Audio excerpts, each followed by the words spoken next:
I was dismissed as editor of the Daily Graphic because I said something the government of that day didn't want.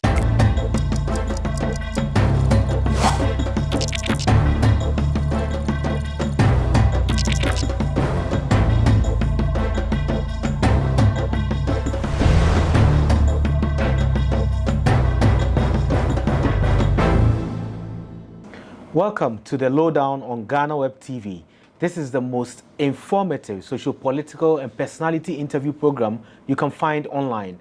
My name is Ismail Akwei. In this episode, we are going to tap into the life and brains of a Ghanaian legend. He is a journalist, a novelist, and so many other things around the media.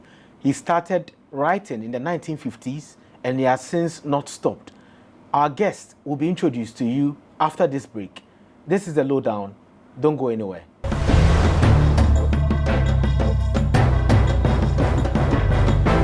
Welcome back from the break, and we are in the company of a legendary writer. And our guest was born in 1935. And I'm sure a lot of our viewers are not in that age bracket when he was born. However, there are others who would remember a lot of his works and may not know who he is.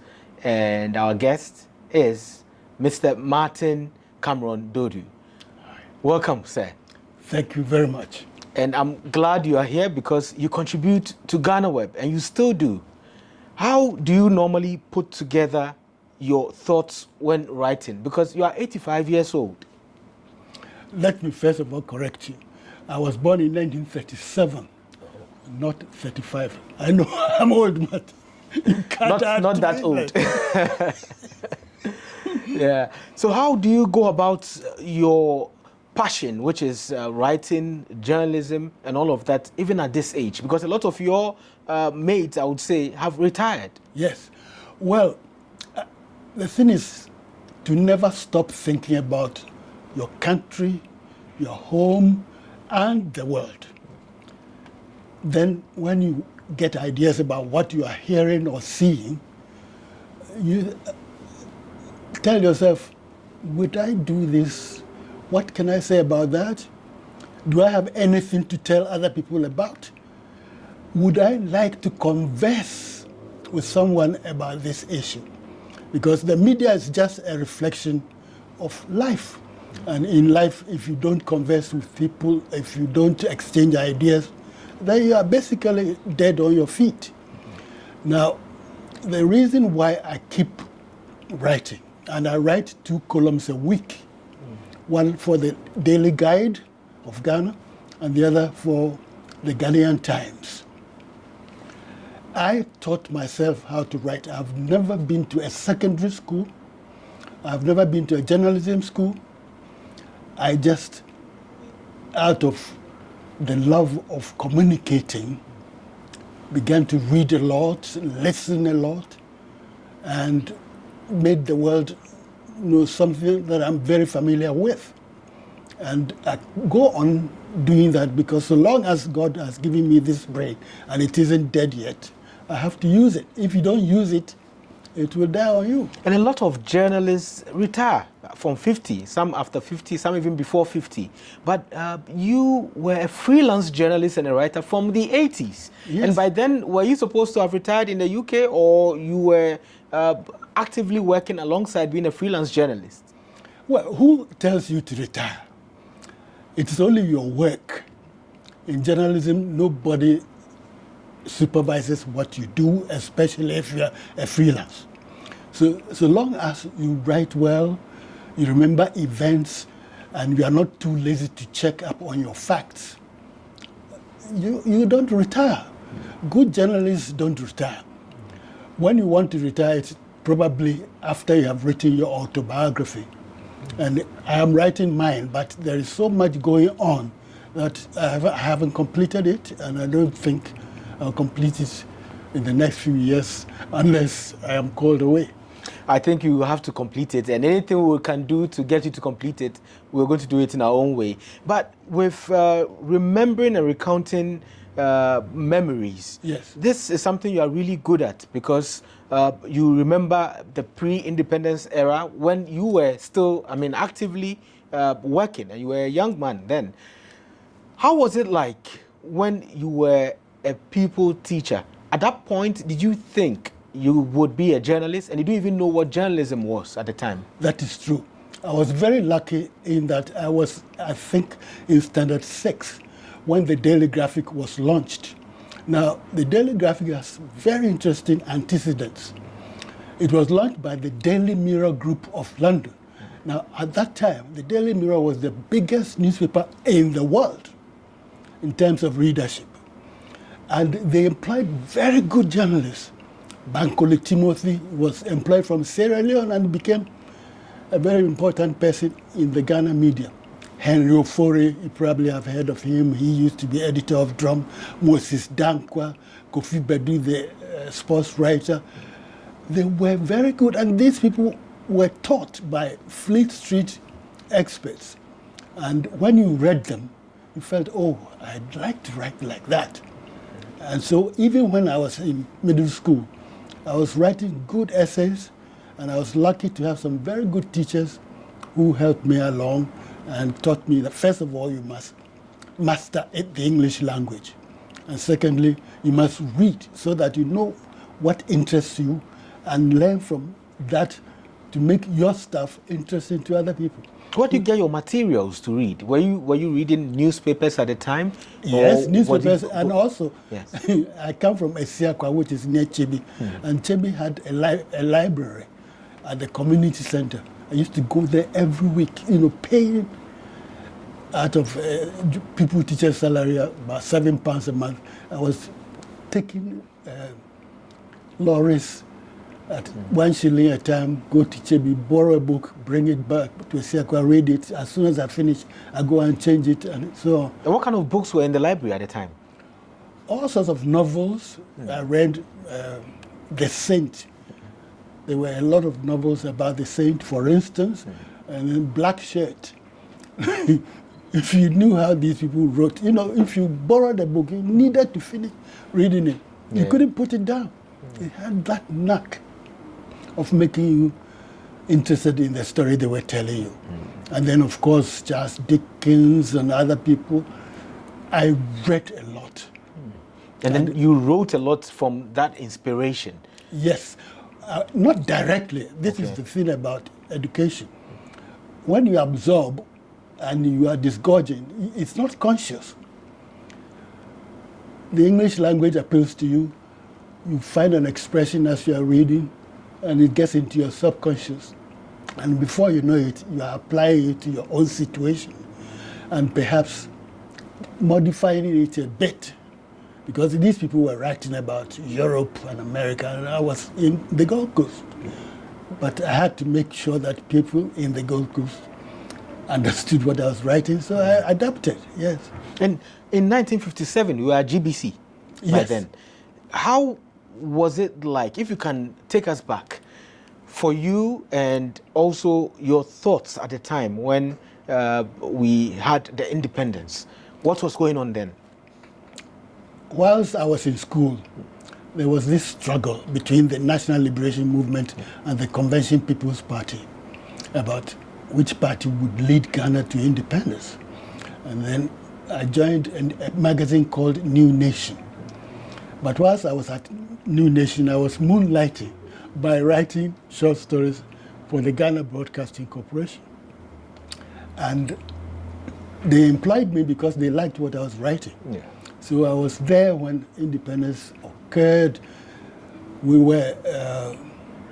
had a head of news who was from the BBC, seconded from the BBC.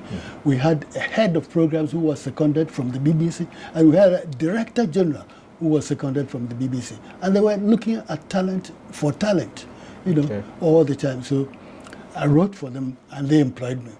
And without any training, I couldn't write shorthand, I couldn't type, touch typing, and so on. Just out of being able to remember things, I was made a reporter. Now, in those days, the radio was the most authoritative media in the country. So if you made a mistake, if you misquoted someone or gave an untrue fact, they would be on you in a minute. And you lose your job. Absolutely. Well, and it was so disgraceful.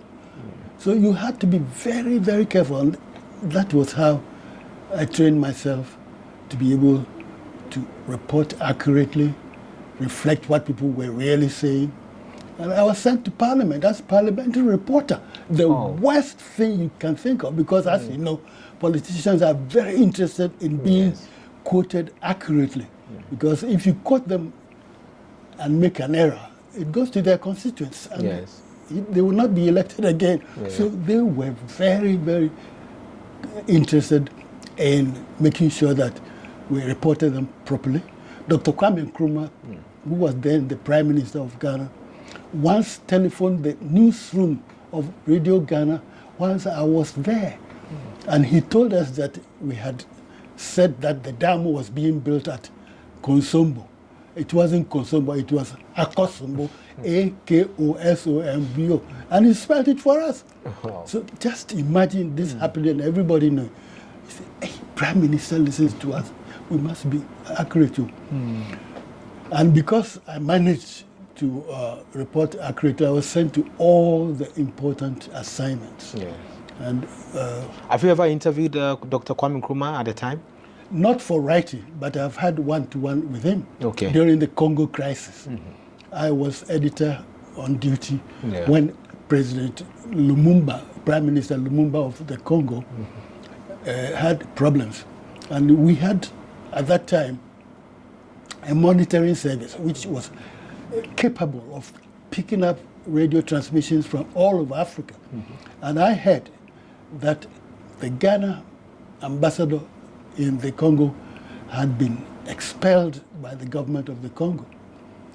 At that time, Ghana had sent soldiers, artisans, and a whole lot of people to the Congo. So I realized that if we broadcast that news, people would panic. They, hey, if we have no embassy in the Congo and our people are there, what will happen to them if anything occurs? So I said, I'll send this news to the Prime Minister. And out of my own initiative, I sent it to his office at Flagstaff House. And within 30 minutes, they sent a car for me. And I went there and he sat me down and said, why did you bring this news here?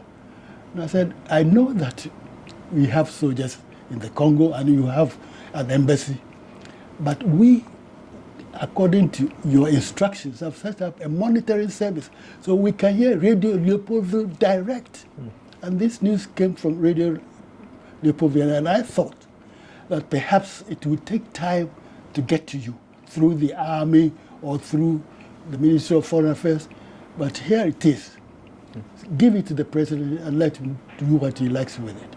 So that's why I brought it to you, because if I had broadcast it, I'm sure we would have had panic in the country. And he looked at me and he said to me something very strange, but I think he was completely bowled over. He said, don't send such news here. This is not a news agency. Can you imagine? Because he wanted you to broadcast it. No. He just said I shouldn't send it to him because he was disturbed. Yes. And then I went with somebody working in Radio Ghana who was close to him. And he picked up a letter and said, listen to what our ambassador has written. So the ambassador, who was N.A. Welbeck, had written that he had the Congo in his pocket, people come to him for advice and so on. Very rosy picture. I didn't say anything. He read it, and I went my way. Within 2 weeks, Congolese soldiers had gone to the embassy to expel the ambassador by force because he said he wasn't going to leave. He had to hide in a freezer. And then eventually he was freed by the Ghana army, by the commander of the army himself. He was called Alexander, General Alexander. He was there with him. Alexander went to the embassy, picked him up from the freezer and drove him to Leopoldville Airport and put him on a plane. And I looked at myself and said, yeah, this is not a news agency. Yes. So if they had worked on it, probably that wouldn't have happened, and it could have prevented maybe some damage. That wasn't my business. Yes. My business was to make sure that my fellow countrymen in the Congo were safe. Yeah. And you send them there. They are facing problems. You have to know. But of course, as I say, this is what I mean by using your intelligence. You go and broadcast it, everybody will hear about it. And your brother is a carpenter who has been sent to the Congo to help them. His brother is an electrician. His brother is in the army.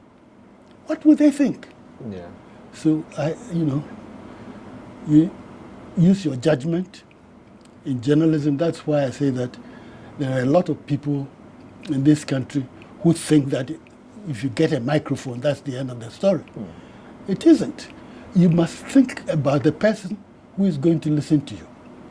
You must think about the person whom you are going to talk about. What would they say if they were face to face with you? Just because you can broadcast on the airwaves and reach them directly, it doesn't mean that you should forget that they are also human beings like yourselves who have rights to their good name and so on and so forth. But if you are not trained, you think, oh, it doesn't matter, let me make people say that. Did you hear so-and-so say this? Did you hear so-and-so say this? That's not journalism. This is quite an interesting story and also quite an expose on the responsibilities of journalists. And we'll be going deeper into those days and how you handled certain situations that came your way, and also the differences in the media in Ghana and then the UK, where you lived some part of your life. Yes. This is the Lowdown on Ghanaweb TV. My name is Ismail Akwei. We'll be right back and continue the discussion with Martinn Cameron Duodu.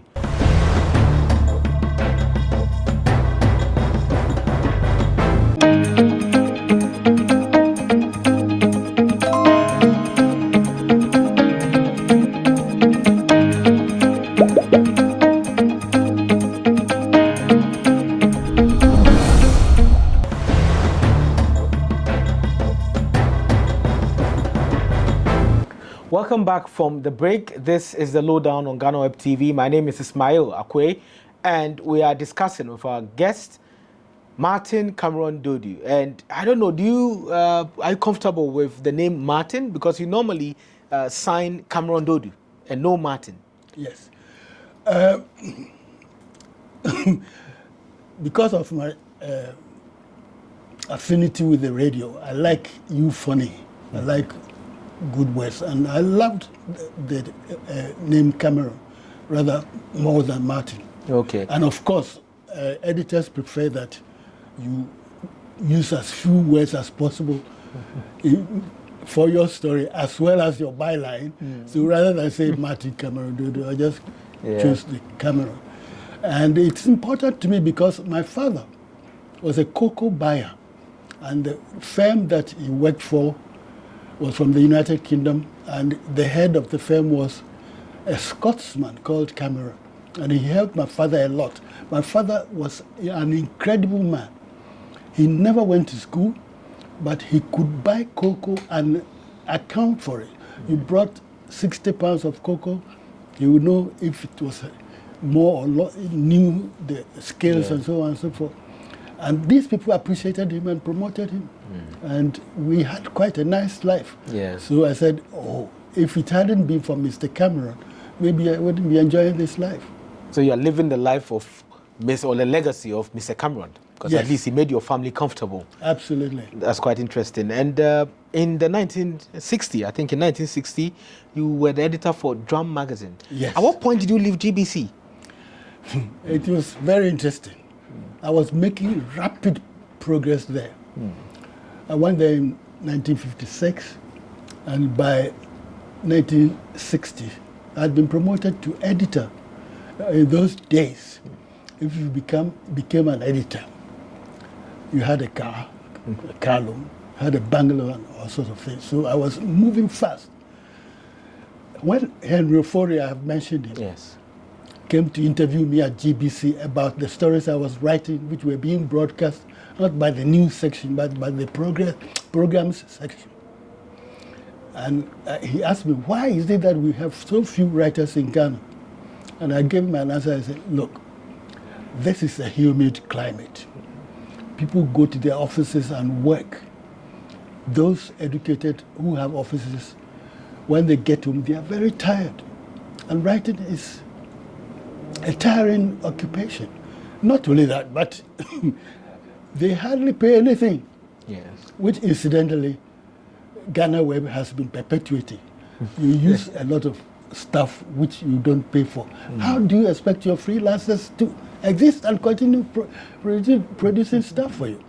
When I became editor of Daily Graphic, the Drum, I paid well. I fought for contributors' fees because without them, what are you? Okay, you may be bright, you may be a very good writer, but you need the input of other people because they are different people. Yeah. They have different experiences. They are all over the place, and you are sitting in your office. And the person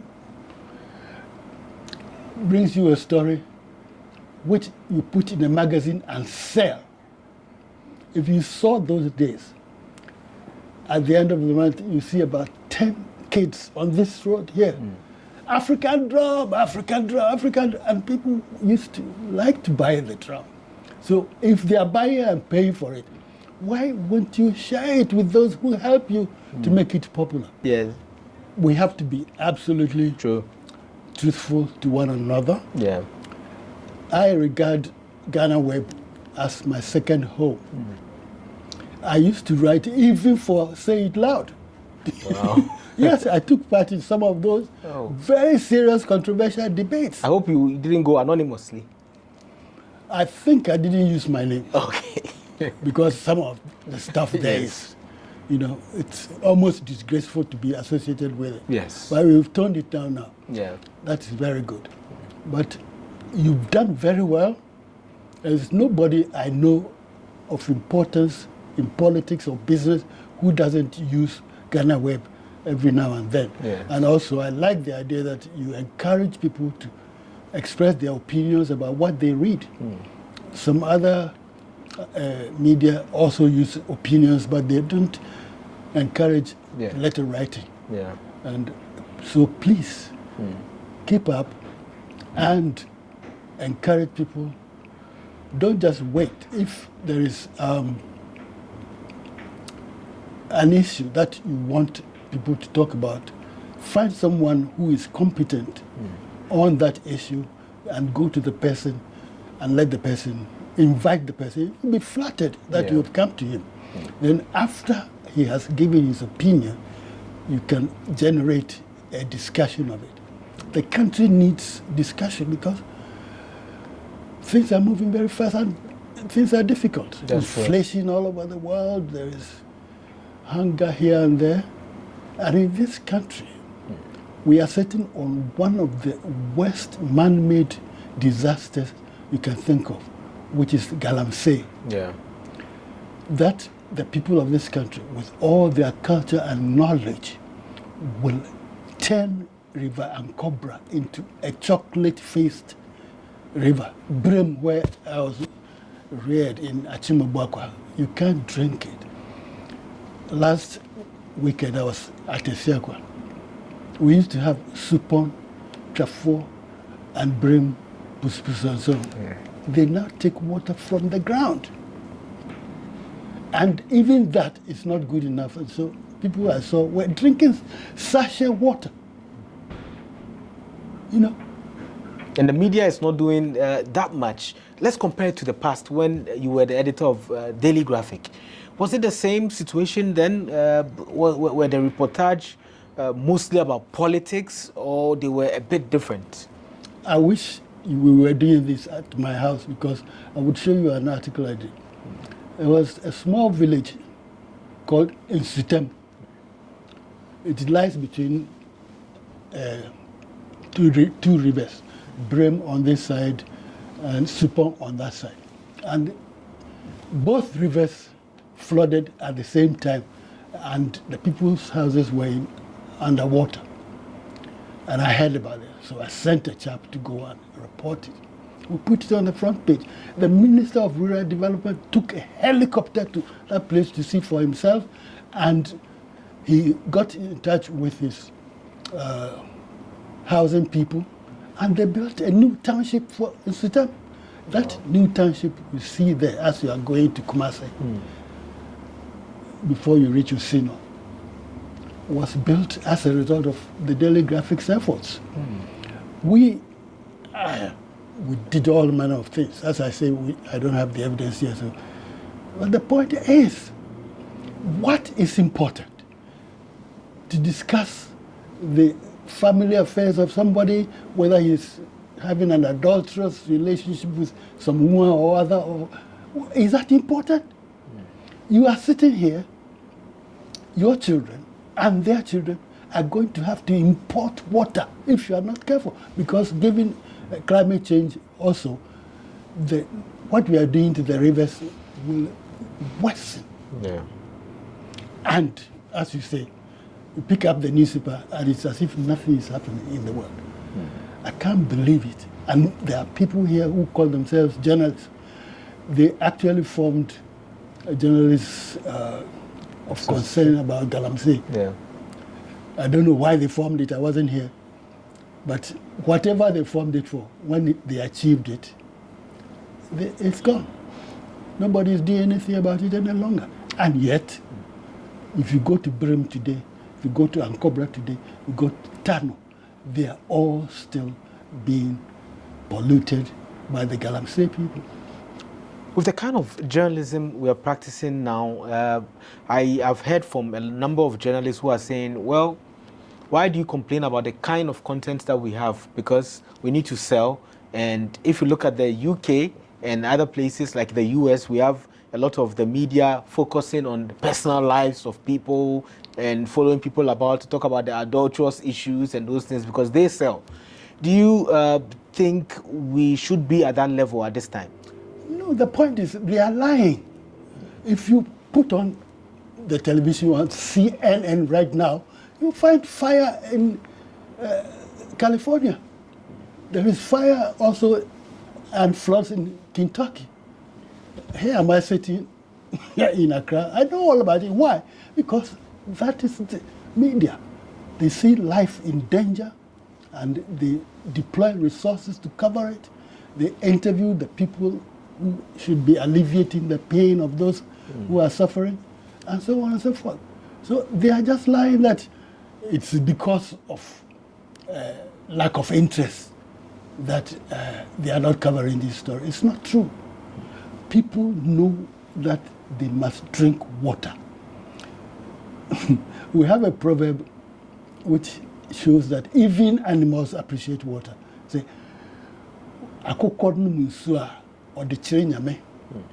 when a chicken dips its beak in water and gets water to drink, it raises its head up and says thank you to God. Water is the most important thing in life. Yeah. You know, you can starve yourself for maybe a week. You won't die. There are people who starve themselves for weeks and months. Yeah. But starve yourself for water for even 48 hours and see what will happen to you. It is absolutely incontestable that what we are doing to ourselves in this country is shamelessly stupid. And what annoys me most is that they allow Chinese people to bring excavators and chamfer machines to turn our rivers upside down. But go to China, go and see the Yangtze River, go and see the Yellow River and so on. You dare not pollute it. They will shoot you. You know. But here we are, important political personalities boast of making $1 million a day from Galamasey. If he had said that in China, he wouldn't be alive today. What percentage of blame would you give the media? And what role can the media play in this kind of situation? The media is supposed to be impartial. Politicians are worried that if they clamp down on Galamasey, the people will not vote for them. Fair enough. But the media have to remind them that your vote is important, people voting for you is important, but what will happen if they have no water to drink? For your own sake, in your own interest, you have to pay attention to this issue. Because you imagine that a person walking along the street, say your housework, is buying water sachet for 40 pesos each. Today he will buy, tomorrow he will buy. Next week, where will he get the money? And what water are people using to wash their clothing, to bath, and so on and so forth? So the whole idea is just too ridiculous for words. People are embarrassed that they are being told they are so stupid. As a result, they invent these spurious arguments that, oh, if we put in only Galamasey, people will not buy our media. Politicians will be angry with us and so on. The media has to assess the situation. Say, we cannot allow this. The flooding in Ghana, we make a lot of noise about it.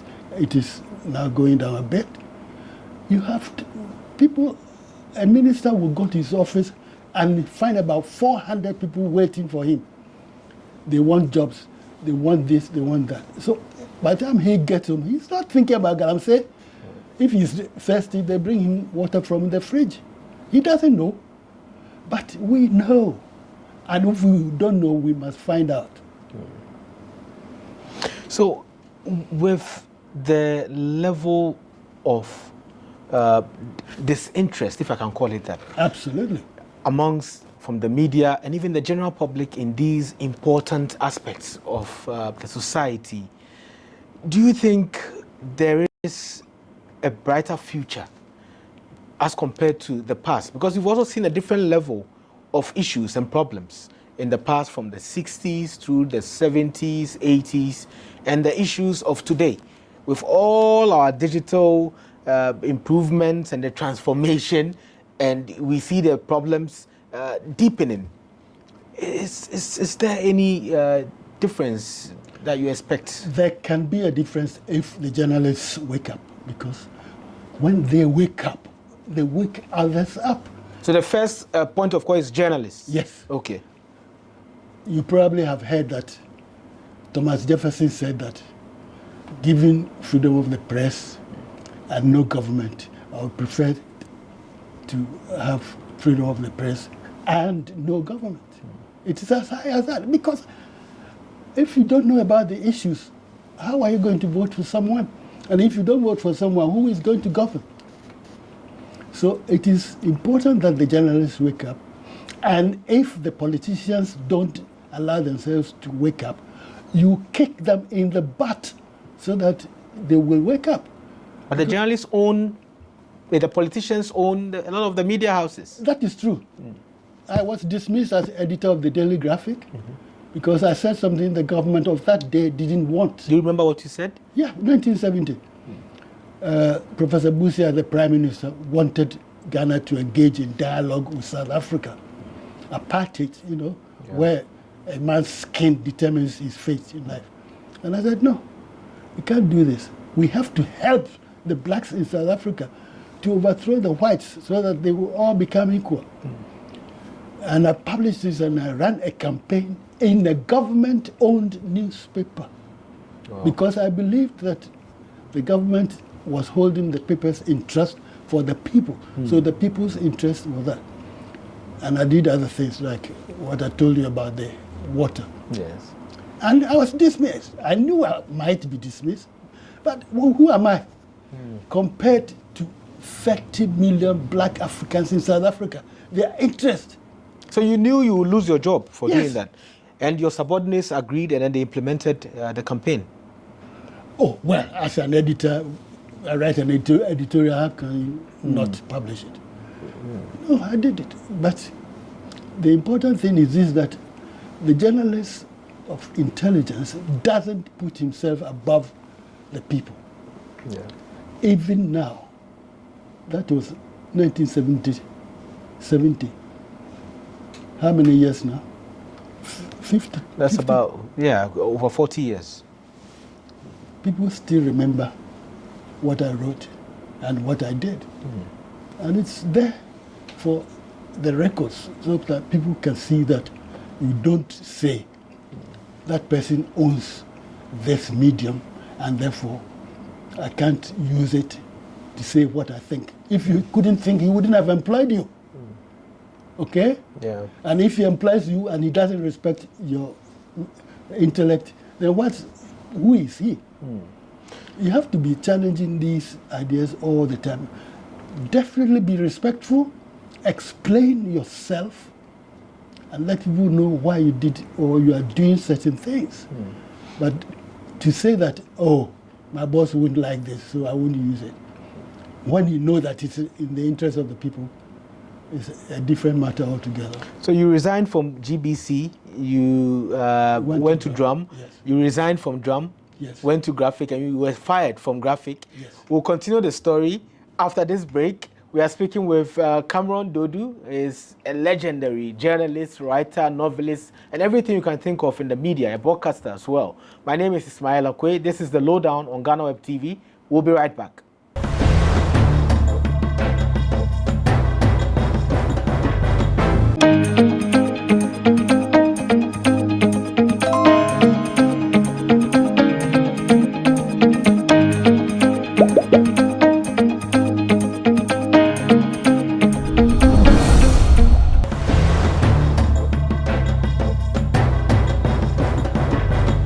Welcome back from the break. This is the Lowdown on Ghanaweb TV. My name is Ismail Akwei. Our guest is Cameron Duodu. And we spoke about how you were fired from Daily Graphic. Were you hurt by it? Oh, yes. I mean, editor of the largest paper in the country. And also, my argument was quite simple. All I said was, Mr. Prime Minister, in South Africa itself, the media are reporting that the African countries which are on the side of the white minority regime are being paid money. Ufwe Boigny in the Ivory Coast, and you are his friend. And so people will put two and two together and say that maybe they are giving you money. Malawi is opening an embassy there. We know that Dr. Banda has got money from them, or he intends to get money from them. So don't do that.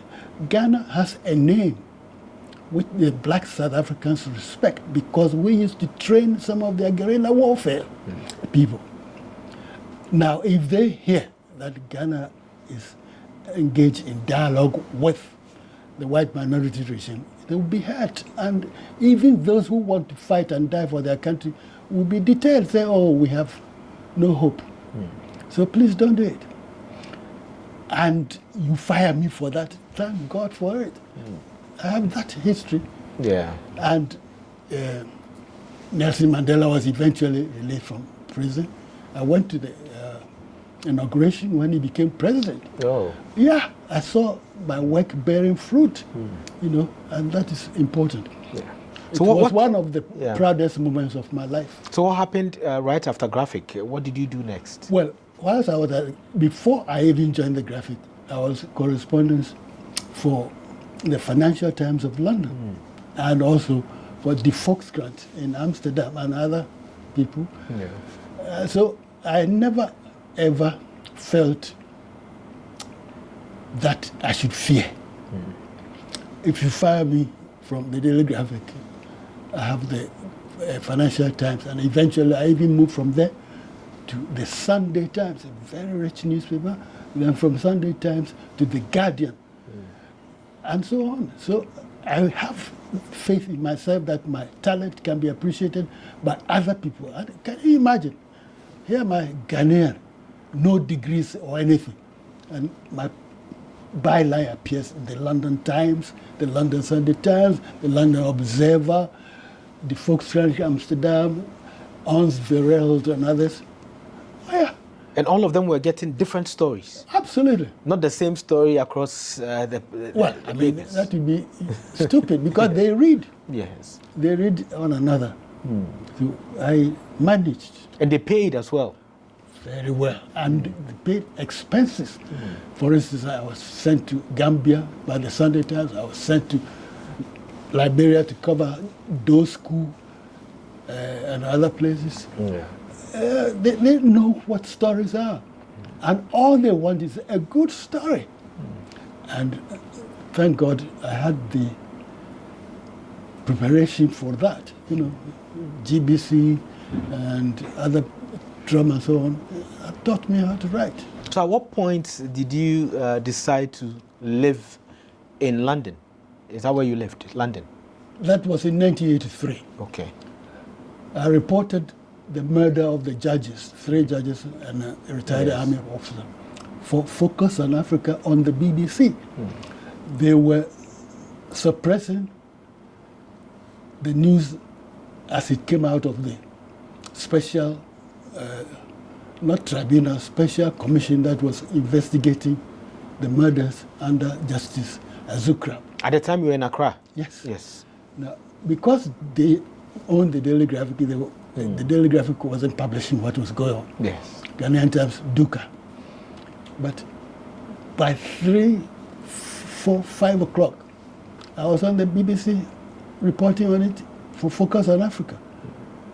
And I was called by someone and told, be very careful, otherwise we shall even prevent you from sending stories because we control the external telephone service and the telex. Yeah. And I got other hints. One day I was having a pee in a public place in a restaurant. Somebody came there, I don't know who he was. He just looked at me and said, "Camera, are you still in this country?"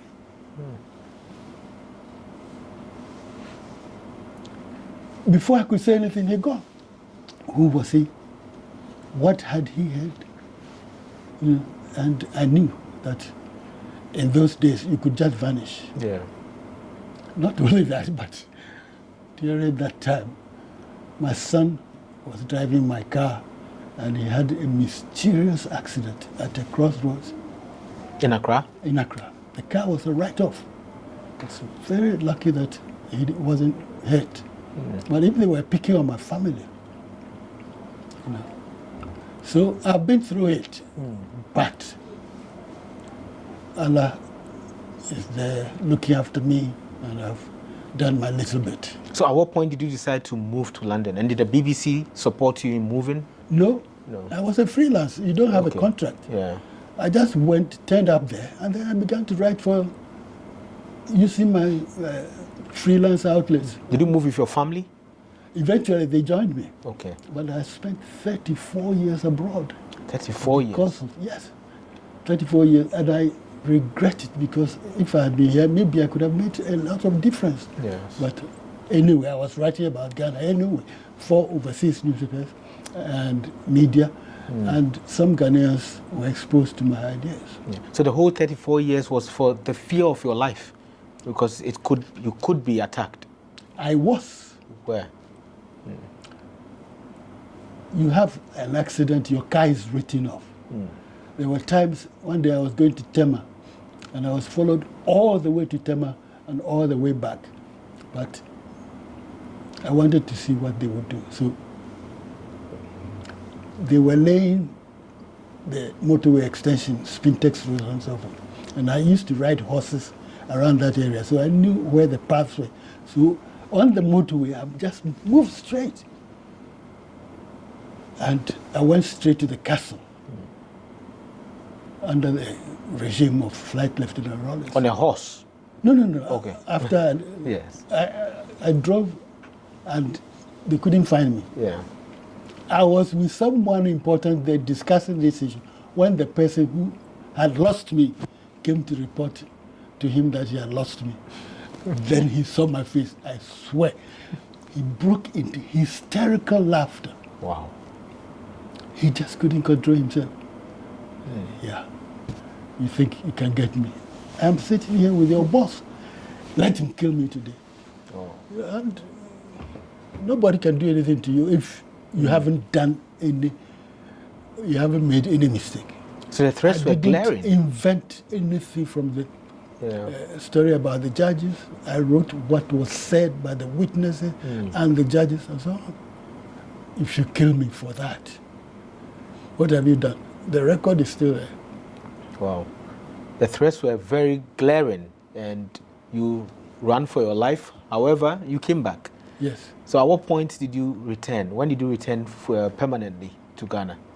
2016-17. Okay. Yes. And what informed your return at that time? Oh, I was getting old. My children were being completely estranged from Ghana. They were all educated abroad, most of them. And also, the atmosphere was good.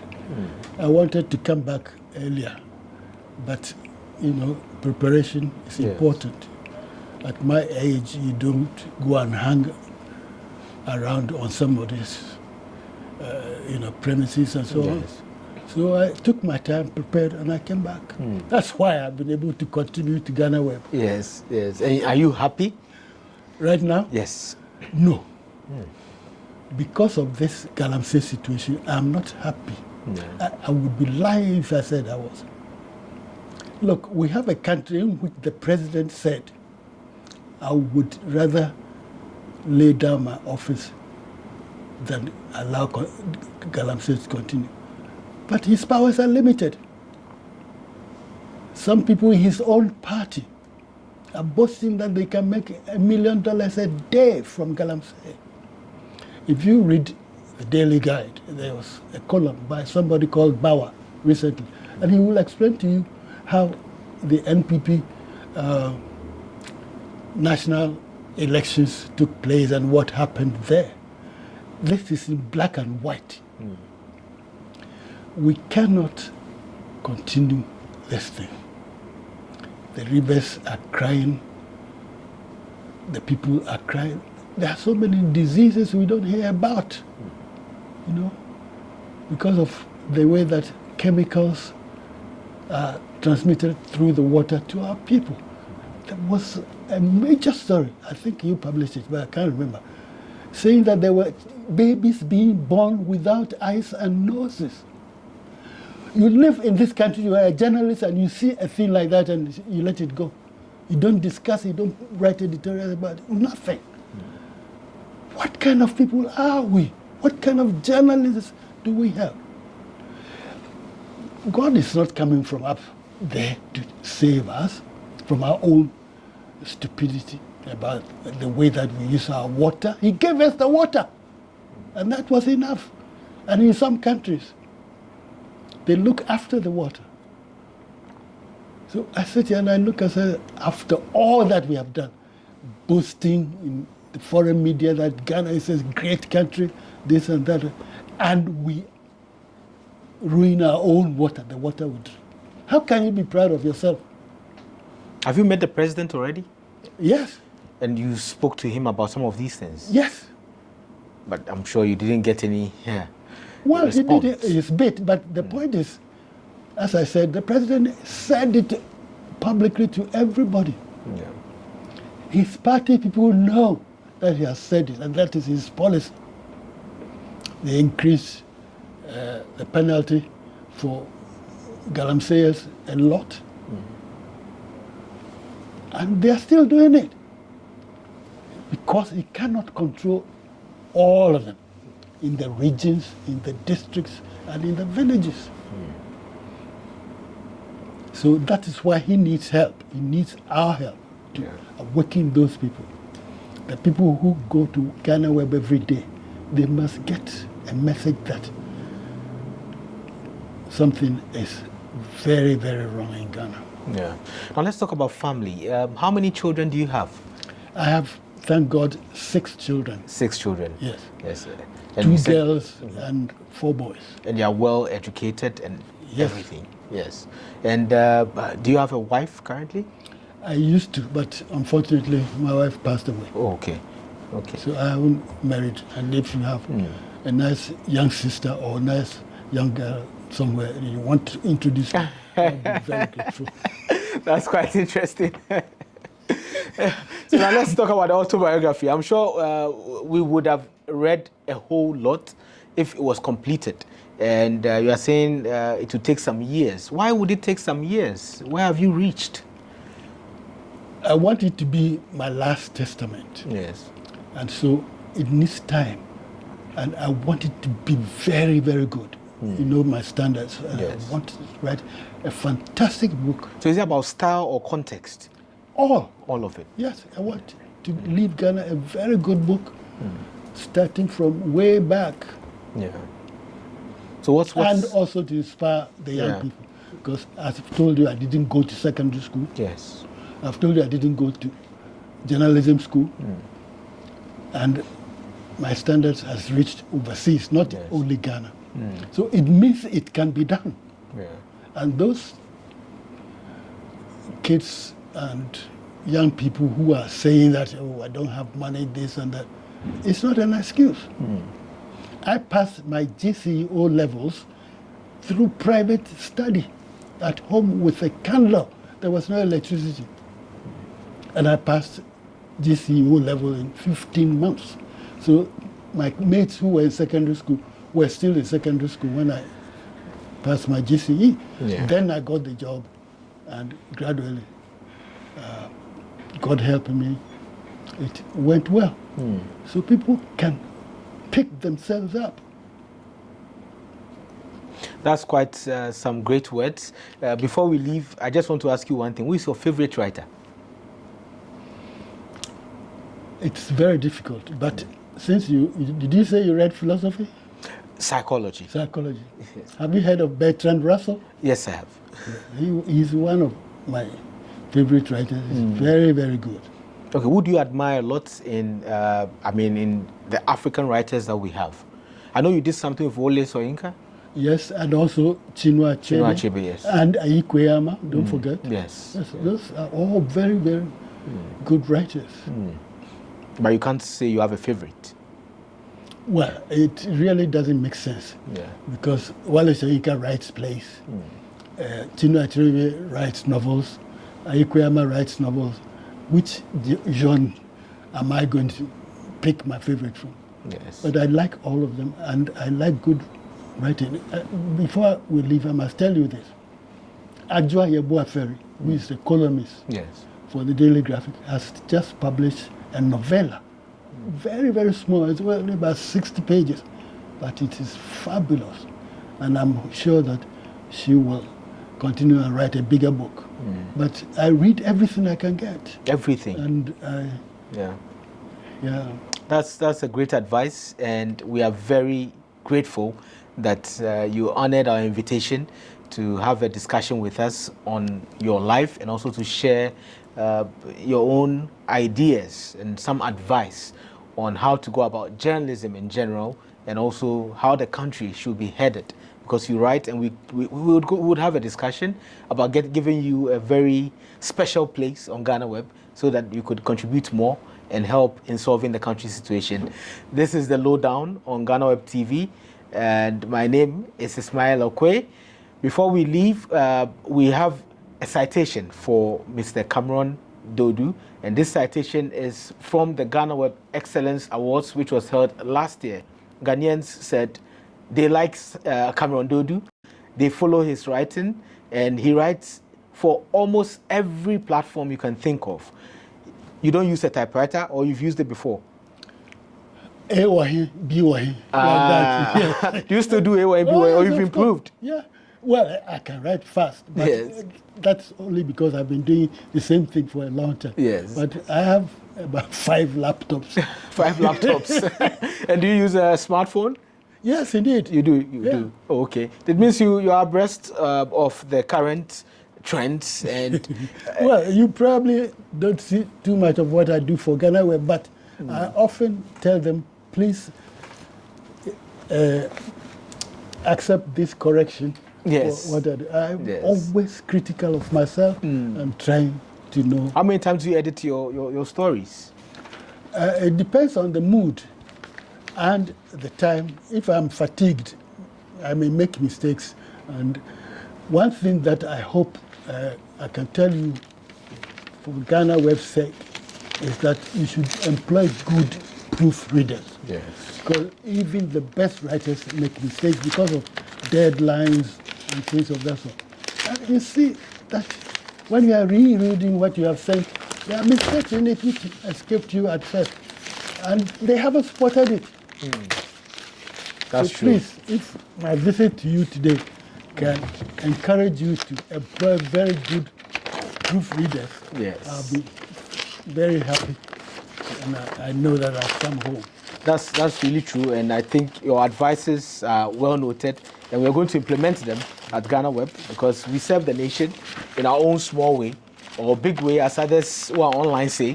They say we are the biggest, so we have more responsibility than other people, and that's why we are not coerced by any force or any authority. However, importance should be placed on quality and also on responsibility, which is something we'll do. So this is a citation for you, and it comes with a photograph. I mean, it's a digital painting. And I don't know if you would agree whether it looks like you or not. Let me just take this off. Okay. So this is it. It's a citation with an image there. I don't know if that's you when you were younger. Thank you very much. Thank you very much too. I'm very grateful. So let me for show this to the camera. Okay. So it says, citation in honor of Cameron Duodu, in grateful recognition for your outstanding contribution to journalism and media freedom. You are an embodiment of excellence. Ghanaweb appreciates you for your service to Ghana. You will forever remain in our good books. So this is from the Ghanaweb Excellence Awards organizers and also from Ghanaweb to you. And we thank you very much for your service. Thank you very much. I feel very much at home. Yeah. Intellectually, I've been with Ghanaweb for a long time. For a long time, yes. Almost since you Yes. began. Yes. So this is extremely well appreciated. Thank you very much indeed. Thank you very much. We appreciate it. So this is the end of our show today. This is the Lowdown on Ghanaweb TV. My name is Ismail Akwei. Be safe.